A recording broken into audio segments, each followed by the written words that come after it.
Raporo y'ishusho y'ubukungu bw'u Rwanda mu mwaka wa 2024-2025 igaragaza ko ibicuruzwa u Rwanda rwohereza mu mahanga hatarimo zahabu muri uwo mwaka byazamutse ku kigero kingana n'10.4% bugera ku gaciro ka miliyari 1 na miliyoni 739 z'amadolari y'Amerika buvuye kuri miliyari 1 na miliyoni 575 mu mwaka wa 2023-2024. Iyi raporo yerekana ko umusaruro w'ibikomoka ku buhinzi wagize uruhare runini mu kuzamura iyi mibare. Ambasaderi w'Ubushinwa mu Rwanda Bw'U agaragaza ko ubufatanye bw'Ubushinwa n'u Rwanda bukomeje gutanga umusaruro ufatika ku bukungu bw'u Rwanda, ashimangira ko n'ibyo u Rwanda rwohereza mu Bushinwa by'umwihariko ibikomoka ku buhinzi byiyongera umunsi ku wundi kandi bikagaragara ko byishimiwe ku masoko yo mu Bushinwa. Ibicuruzwa Ubushinwa butumiza mu Rwanda biri mu ikawa byariyongereye cyane, byavuye ku madolari 126 muri 2013 bigera kuri miliyoni 1.1 y'amadolari muri 2019, hanyuma bigera kuri miliyoni 4.721 muri 2024. Muri 2025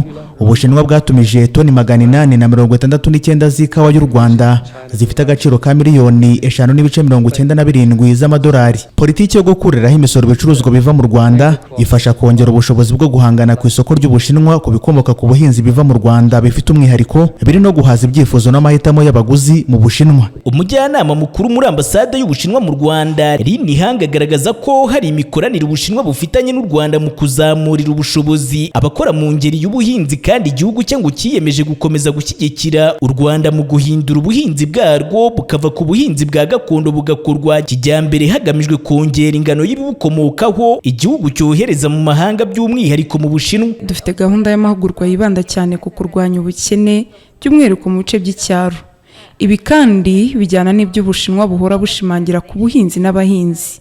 Imibereho myiza y'abahinzi ni ingenzi cyane, ndetse niyo ngingo ya mbere igarukaho mu bikorwa bya leta mu mwaka wose. Ubushinwa kandi bwohereje abantu benshi, hari nabo twabonye bishyize hamwe bahinga urusenda hano, kandi abo bombi bigaga mu Bushinwa. Umukobwa akomoka mu Bushinwa, umuhungu akomoka mu Rwanda, bigaga ibijyanye n'ubuhinzi n'uko bwatezwa imbere. Ikindi kandi ejo bundi nabasangije inkuru ijyanye n'ibishanga byanyu bibungabunzwe. Abashinzwe gucunga parike baje kudusura bashaka kuganira ku buryo bwo kubyaza umusaruro imigano. Ubukungu bushingiye ku migano bushobora kuba imwe mu nkingi zikomeye z'iterambere rishya rishingiye ku musaruro unoze. Turizera ko ubufatanye hagati y'u Rwanda n'Ubushinwa buzakomeza gukomera muri uru rwego, kuko bishobora gufasha kunoza imirire cyane cyane muri gahunda yo kugaburira abanyeshuri ku ishuri, ndetse bikanafasha mu kurwanya isuri no gukumira ibiza. Mu gihe u Rwanda rukomeje guhirimbanira kugera ku iterambere rirambye ryubakiye ku musaruro w'ibikomoka ku buhinzi, ubufatanye bwarwo n'Ubushinwa bugaragazwa nk'umusingi ukomeye wo kongera umusaruro no guhindura ubuhinzi bw'u Rwanda bukagera ku buhinzi bukorwa mu buryo buteye imbere. Diedone Nshimiyimana, TV1.